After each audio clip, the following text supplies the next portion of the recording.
പ്രിയമുള്ളവരെ, അഭിഷേകമന്ന എന്ന വചന സന്ദേശത്തിലേക്ക് എല്ലാവർക്കും സ്വാഗതം.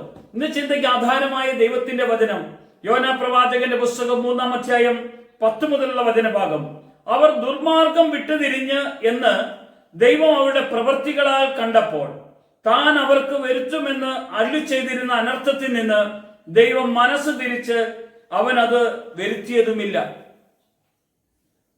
വരുത്തുമെന്ന് പറഞ്ഞ, നശിപ്പിക്കുമെന്ന് പറഞ്ഞ പട്ടണത്തിലേക്ക് പ്രവാചകനായ യോനായെ ദൈവം അയക്കുക. യോന ചെറിയ അനുസരണക്കേടൊക്കെ കാണിച്ച് തന്റെ ജീവിതം ക്രിസ്തു പറഞ്ഞതും കേൾക്കാതെ കടന്നുപോയെങ്കിൽ, ആ പോകുന്ന യാത്രകളിലെല്ലാം അവന് പരാജയം, പ്രശ്നങ്ങളെല്ലാം കടന്നു വന്നെങ്കിൽ ദൈവം പറഞ്ഞ ആ വചനം, ആ വാക്ക്, കൽപ്പന, അത് അവിടെ നിവൃത്തിയാകണം എന്നുള്ള ദൈവ പദ്ധതി പ്രകാരമായിരുന്നു യോനായെ വിട്ടത്. നിനവ നശിപ്പിക്കുമെന്നാണ് ദൈവം പറഞ്ഞത്.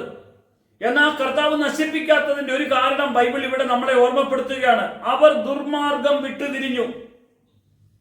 നിന്റെ ജീവിതത്തിൽ വലിയ പ്രശ്നങ്ങളും വലിയ നാശങ്ങളും ഉണ്ടാകുമെന്നോ, അല്ലെങ്കിൽ നിനക്ക് വലിയ രോഗങ്ങൾ വന്ന് നീ വീൽചെയറിലാകുമെന്നോ, നീ തകർന്നു പോകുമെന്നോ, നിനക്ക് കേൾക്കാൻ പറ്റുകയില്ലെന്നൊക്കെ ആരെങ്കിലും നിന്നോട് പറഞ്ഞിട്ടുണ്ടെങ്കിൽ ഒരു കാര്യം ഓർക്കണം. നിനവേക്കാർ എന്ത് ചെയ്തു?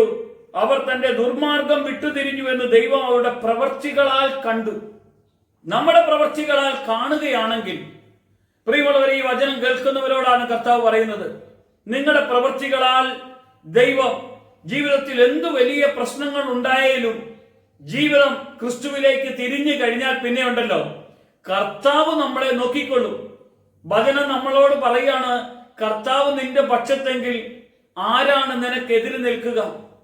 ദൈവത്തെ വിട്ടു മാറിപ്പോയ യോനായെ വരെയും ദൈവം തന്റെ പക്ഷത്തിലേക്ക് കൂട്ടിക്കൊണ്ടു വന്നിട്ട് യോനായെ കൊണ്ട് ദൈവം പ്രസംഗിപ്പിച്ചു.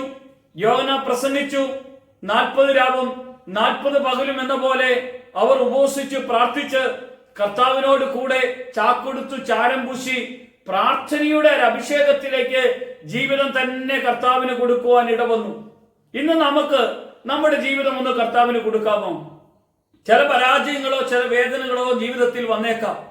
ഈ വചന സന്ദേശം നമ്മുടെ ഹൃദയത്തിൽ വന്ന് തൊടുകയാണ്. നമ്മുടെ പ്രശ്നങ്ങളുടെ മേൽ വന്ന് തൊടുകയാണ്. നമ്മുടെ പ്രതിസന്ധികളുടെ മേൽ വന്ന് സ്പർശിക്കുകയാണ്. എന്തിനാ?